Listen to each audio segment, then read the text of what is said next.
What's up, everybody? Welcome back to the next episode of Sports Talk with Hawk. It is now Wednesday as we continue to go through all the changes that are happening across the league. Um, we'll comment right away on the the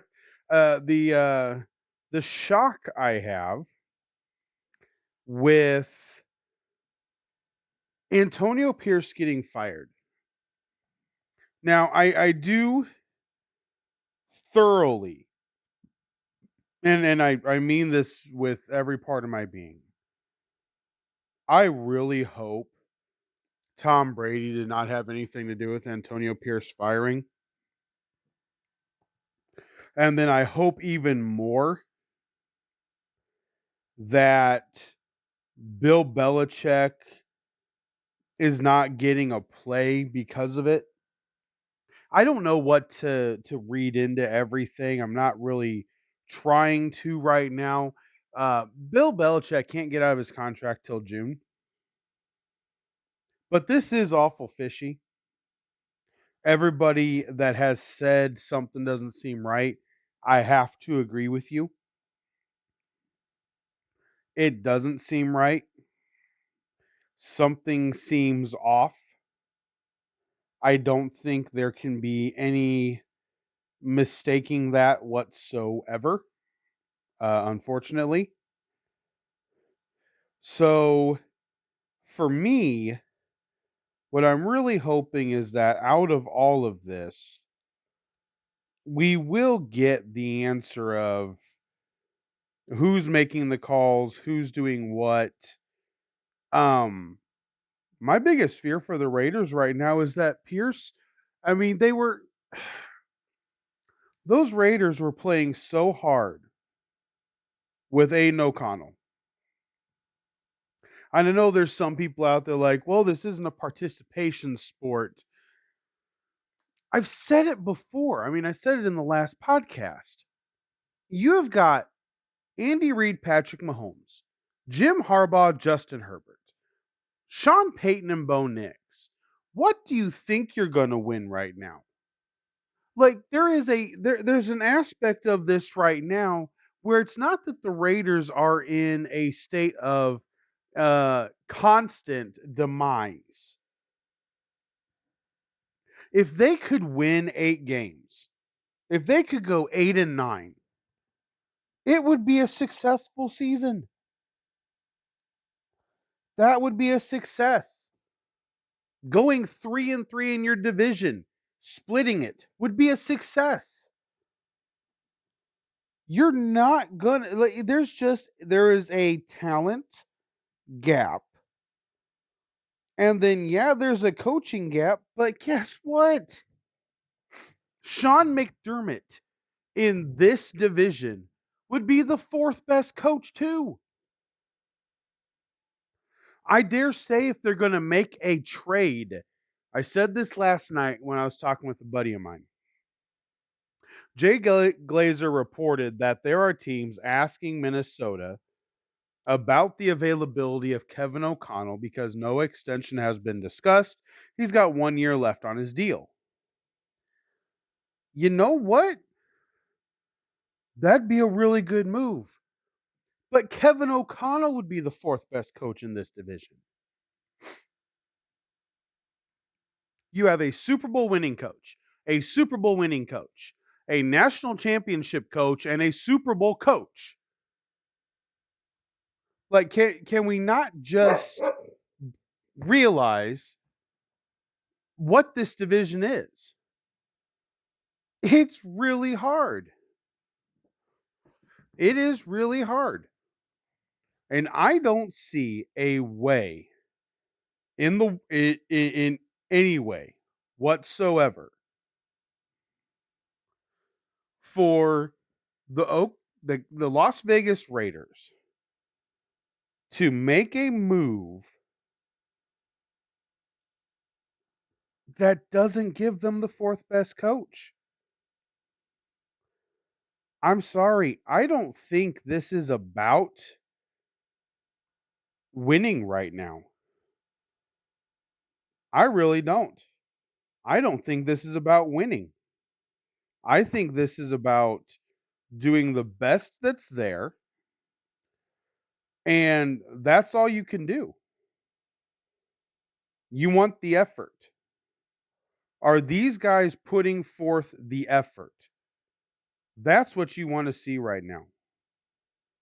Are they putting forth the effort needed to win games?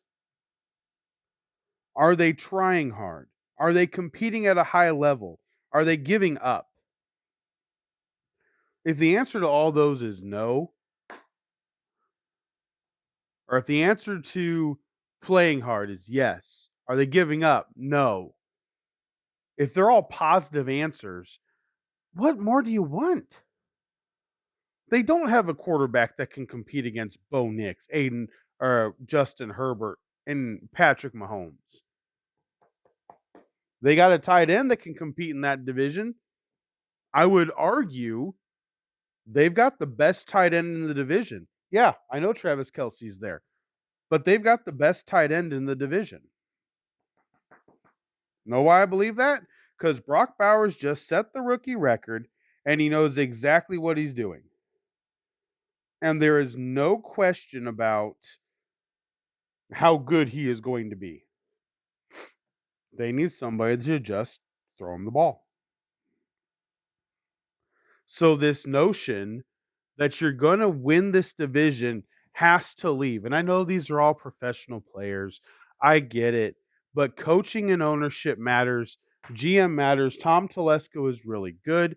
Give him a draft. The problem is they can't get the quarterback. They're not bad enough to get the first pick because they don't care. They're not tanking. That's one of the biggest reasons why I wouldn't have fired Antonio Pierce. I don't like it whatsoever. But now that I'm off of that, we got multiple defensive coordinators that have been fired as well. Armano from the Bengals, Sorensen from the 49ers, Bradley from the Indianapolis Colts. You've got the Titans GM that was let go. And right now, if you look across the NFL, it kind of feels like people are in a holding pattern. It really does. Uh, the Arizona Cardinals need to do something to win. This was a year to take advantage of a down year in the division, and they did not do it. They did not do it.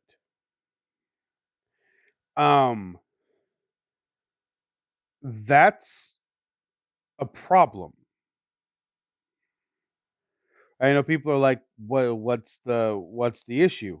Well, it's really kind of simple. You understand that everybody is working towards getting better. And right now, the Arizona Cardinals and a couple of other teams at this point right now, I don't believe are really all in. I know, I know. It's one of those things if you say out loud, everybody's like, come on, they try to win. They need to make a move. They need to stop lying to themselves. That's what needs to happen. They got to stop lying to themselves. They are not good enough right now to beat the team they need to beat. They're not. They need defense. They need more playmakers. Because right now they have Tanner McBride, Marvin Harrison Jr., and the reality is with this right now, um, really, I mean,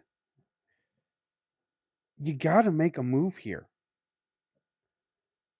You got to make a move. There's got to be a splash that happens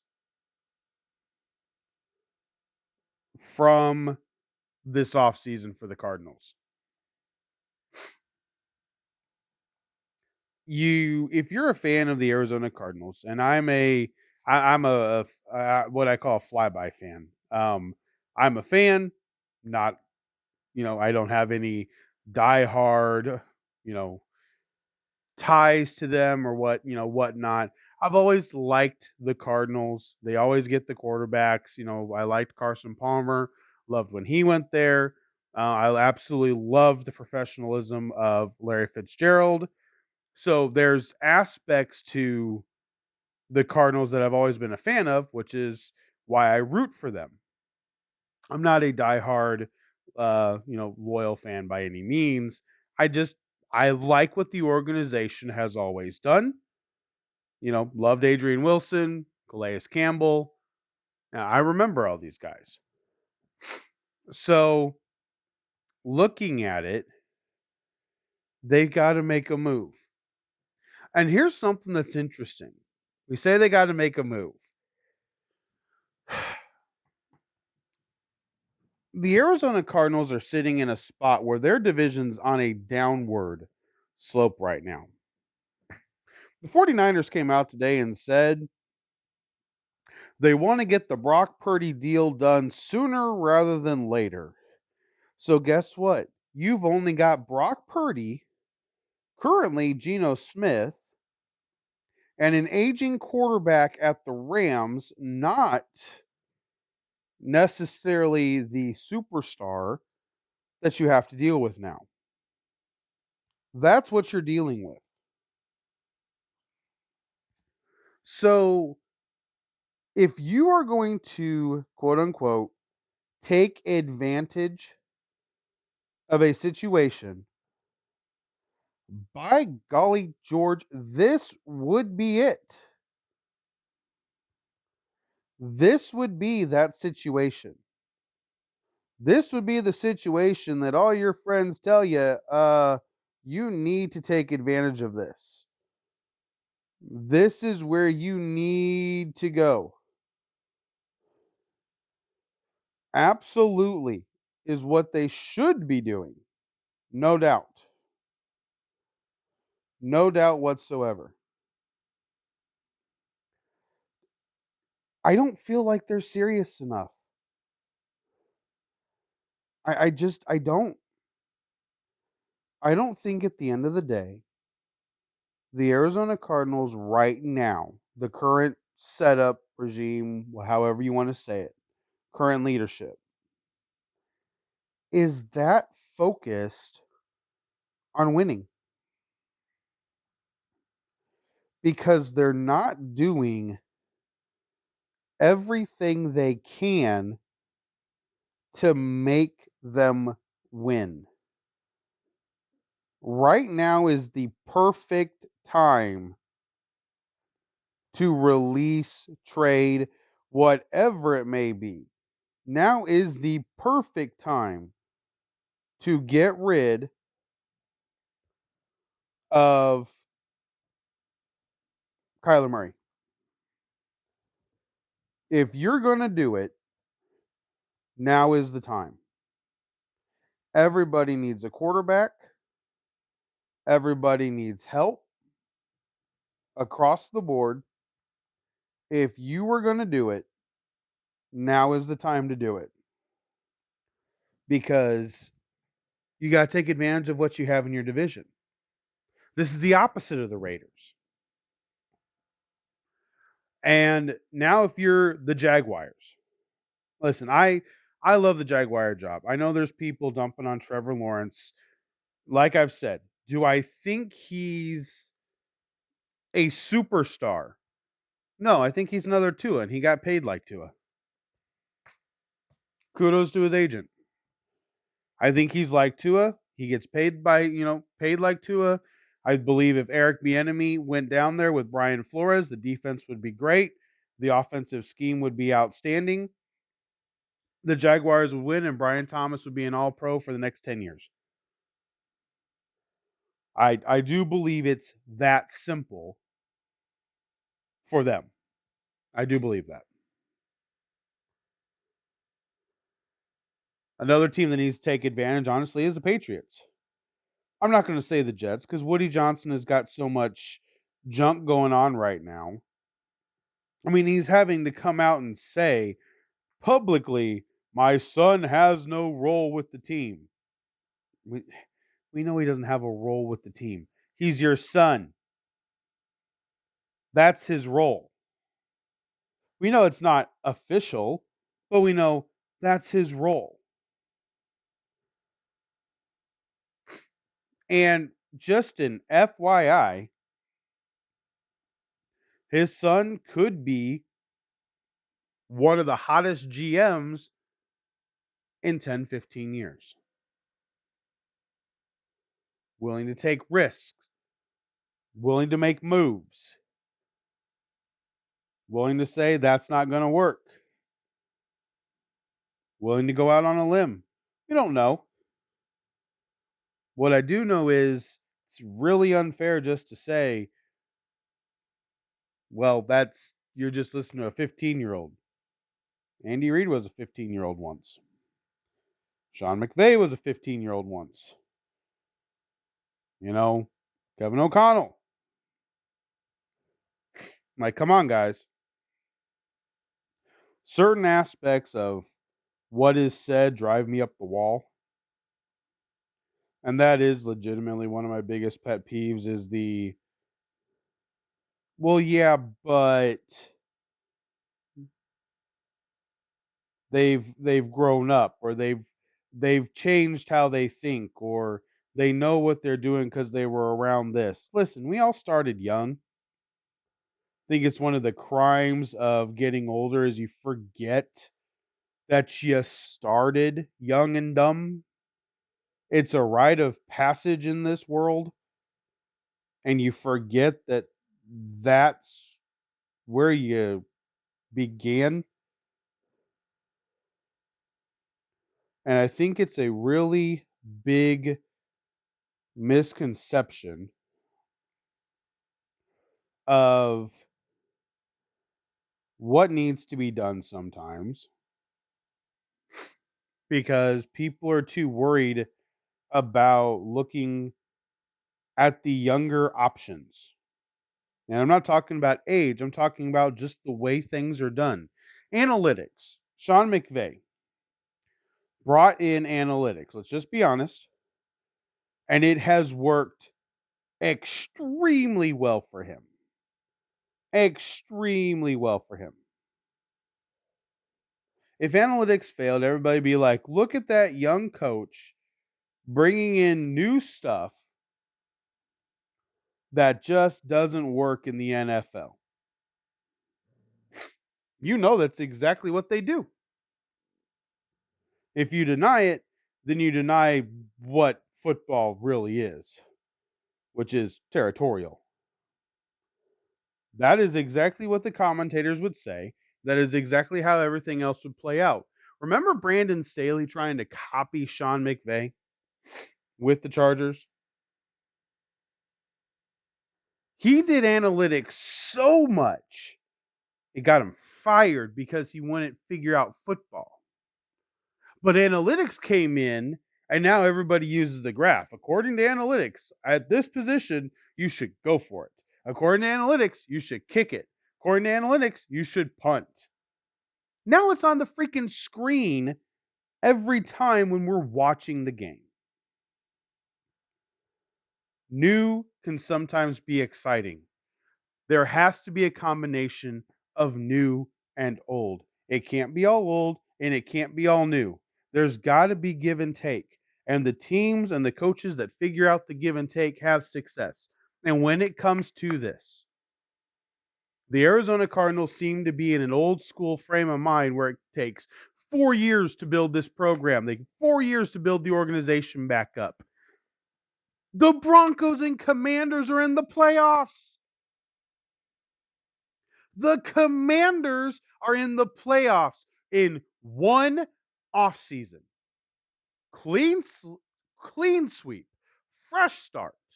And the Washington Commanders are in the playoffs. And you, as the Arizona Cardinals, want to live in a decade to 2 decades ago thought philosophy of we can build this up over time. No. No. I dare say Antonio Pierce could have been third in the division if Sean Payton didn't move on from Russell Wilson and go get Bo Nix. Because as we've seen, Russell Wilson still sucks. Pittsburgh Steelers still have to cover a lot of his failures. He's not good. He didn't work. But you have to be willing to move off guys that don't need to be around. Sean Payton knew. He absolutely knew. And you know what? He changed the future of Denver Bronco football in one offseason. Mr. Harris changed Washington Commander football for the foreseeable future because they're willing to take risks. He's willing to put people in charge that should be there. He didn't put anybody questionable in charge. He paid people. He paid Cliff Kingsbury. The Raiders didn't. That if there is one thing that went wrong this offseason, I believe it was that. They didn't pay Cliff Kingsbury. So you know what happened? Well, you kind of lost out on the best option you would have had at offensive coordinator. Absolutely. 150%. But you live and you learn. The San Francisco 49ers, do not forget, wanted Trey Lance. Drafted him. Traded for him. They drafted him, but they traded a lot to be able to draft him. And that reality is they pivoted. They're like, nope, this ain't going to work. He's not it. An organization that's gone to a Super Bowl with Jimmy Garoppolo and Brock Purdy got the quarterback wrong. No big deal. Move on. We'll go get another one. We'll do what we do. This is how we're going to do things. No big deal. Not worried about it. That right there, the San Francisco 49ers made everybody look stupid with that. Because all they did was stick to their guns, build a program, the same way that Harbaugh is going to do now, the same way that the Chargers are going to do now. They just stuck to the program. And now, yes, 49ers are getting old. Their Super Bowl window is, I believe, closed for a year or two while they retool and get ready. But that's in 2 years. They could be back in the playoffs next year, depending on how they do everything. They may have another year outside the playoffs, but the year afterwards, they'll be back in the playoffs. It doesn't take 4 years to build a playoff team. It takes a year, maybe 2 to build a playoff team. 3 years, you're in the Super Bowl. Look at the Lions. Patience. Building the team. Right now in the NFL, I said it, and this is kind of a part two of the last podcast of what does it take to win the NFL. You can turn this around. Probably going to be the title of this podcast. You can turn this around, but you have to be willing to put everything together. The Colts could turn this around. They could make the playoffs with Anthony Richardson. They could. But hard decisions will have to be made on the offensive line, the linebackers, and the secondary. Defensive line, I could say the problem is you've already spent money there. You can't really do anything with it. So that's going to have to stay. So you got to fix everything else. They could make the playoffs with Anthony Richardson. But it's going to take understanding how to combine old and new. What does Ballard not do? He doesn't trade for players often. What does Ballard not do? Doesn't make flashy free agent signings. They don't bring in guys that are game changers. They bring in guys that are role players. Jaguars, they spend a lot of money. They still got $40 million in cap space. Okay, they still got some cap room down there in Jacksonville. The new coach is going to have a little bit of ability to go get a player or two to help shape whatever he needs. I think we have to have a conversation about Evan Ingram. If you're Jacksonville, you have to have a conversation about Evan Ingram. Is he healthy enough for us to keep on the roster? Is it worth it? We have Tyler Warren and Loveland coming out in this draft. Is it worth it for us to keep him around when he is as injured as he is? That is the question you have to ask. I don't think so. I would trade Evan Ingram, get what you can for him, move on. I know there's people that are going to be like, why would you do that? Same reason Atlanta's going to have the same question about Kyle Pitts. Now, I think Kyle Pitts is going to revive his career with Michael Penix. I think he's going to be better. He will be excited this offseason. Drake London obviously is. This offense looks very potent for the next 5-7 years. You know, if you're looking at the Patriots, you have no defense. If they hire Mike Vrabel,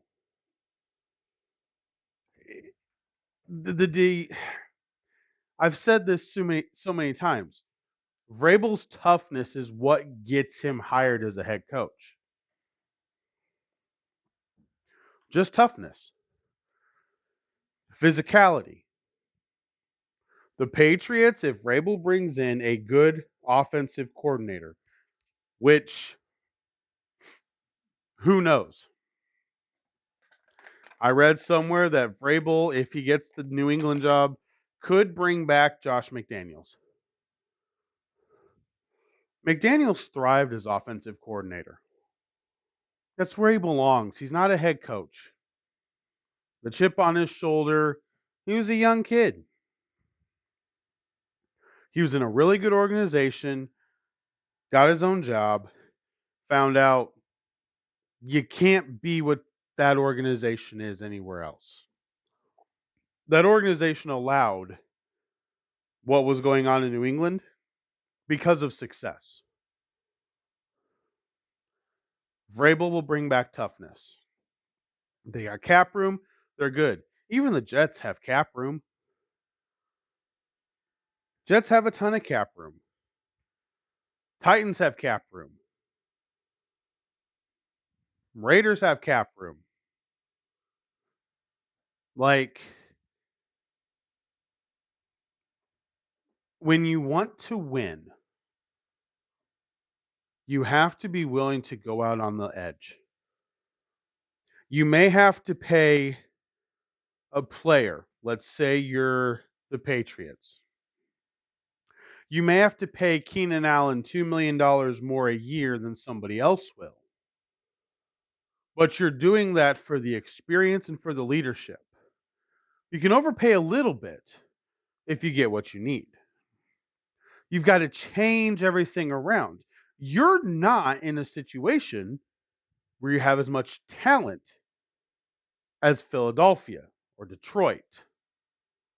You're not in a situation where you've got a young nucleus that's growing up together like Atlanta or Washington. Or even the Rams defense. That Rams defense, they're paying absolutely nobody right now. They're my pick to win next year just because the defense, I think, is going to be even better and more consistent. So as we keep going through this offseason, we're only 3 days into it. There's still going to be another coach fired. Mike McCarthy. Well, we'll close it on this. Let's close out the podcast on this. Mike McCarthy, as of today, is a free agent head coaching prospect. The Cowboys hold contractual rights to him until the 14th. After that, he can sign wherever he wants to. The big issues now are going to be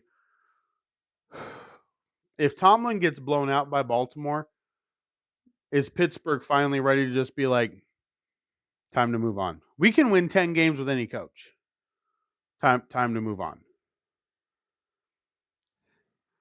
Eagles lose to Green Bay, even if it's with Jalen Hurts, it doesn't matter. Sirianni's gone. Most every other coach is safe. I don't think there's a coach that'll get fired if besides those two if they lose this weekend. Maybe Sean McDermott. Losing to the Broncos would be bad. That's not what they're expecting. But the reality is this. You got to make moves. Got to combine young and old. New school, old school. It's a hard mixture. But you got to find the balance. That's what's important. You have to find the balance. I know it's a little bit different podcast, kind of went on straight rants. There's some times where head coaching jobs really bug me. And when Antonio Pierce got fired yesterday, I just started going through everything because they're paying John Gruden still. They're paying Josh McDaniels still. He's now paying Antonio Pierce and paying whoever he now hires. The Raiders are now paying 4 coaches, 3 of which are not coaching the team. I'm sorry. At a certain point, you got to let things kind of play out. The Cardinals are not in that situation. Like I said, if you believe Gannon can do it, tell Gannon, get it figured out. We need something. Find the spark. If you need something, tell us what you need. Do they need to go get T. Higgins? Do they need to trade for Garrett Wilson? What do you need? Make the move. If you're the Raiders, Max Crosby's there. He's a Raider through and through. What does the team need? They need a running back. Get that in the draft. We got Jacoby Myers. He's a possession guy. He's not a deep guy. What do you need? Do you need T. Higgins? Do you go to the Colts? Mitchell didn't have a good year. Do you go get one of these rookies from this past year? Jalen Polk in New England. I don't think Sean Payton's going to give up Troy Franklin. But you've got receivers. Green Bay has plenty of receivers. Tyreek Hill. He wants to win a Super Bowl. But where? Could you imagine if the Commanders picked up Tyreek Hill? Terry McLaurin and Tyreek Hill? That would be a move by Adam Peters that would not be necessarily for the future. It'd be for that year. Like, I don't want to have it was the same thing with the Texans and Diggs. What the Texans didn't do is make sure the offensive line was good first. But they signed Stephon Diggs trying to make sure that they could continue improving on offense, giving them another weapon, giving them another guy that could play. That's what Washington would do. Year number 2, schedule's going to be harder. We'll get through everybody in the next podcast. We'll get to everybody's schedules. Schedules are going to be harder. You're the second team in the division. Your schedule is going to be more difficult than it was this year. So you got to take that into account. Schedule is going to be harder. We're playing teams that finish second in the division. We need something to continue to help. We're going to draft well, but we need something else. Go get Tyreek Hill. If you're the Raiders, if you could convince Tyreek Hill to come over there, you go get him. I think T. Higgins in Arizona would actually make a lot of sense, and I think it would be a really good 1-2 punch between him and Harrison. And then McBride is the third option. I think that team would be very much improved with that one piece. Get the offensive line taken care of in probably the draft, and then fill in some defensive holes in free agency. We'll go through each team. Like I said, we're going to go through each team individually before the season opens, before the new league year kicks in. So that'll be 32 individual podcasts because I don't want to make them. I don't want to try doing the 4-1. They ended up getting too long. I don't want to have really long podcasts. My preference is 35 minutes. It's really what my preference is. I know this one is now ticking just above that because we're at 37 right now. But that's where I want to be. Give you guys something to be able to listen to on your way into work. And as always, I appreciate each and every one of you. It's been a fantastic football season. We got 6 playoff games this weekend. And implications are in each of them. And we'll go over that. We'll do a playoff preview. And we'll look at a couple different things. Obviously, the keep up on the news and the daily things that happen around the league. But you can win in the NFL. You just got to do it. You just got to do it. All right, guys. I appreciate you hanging out. Have a great rest of your day. For Sports Talk with Hawk, I am Hawk, and I'm out.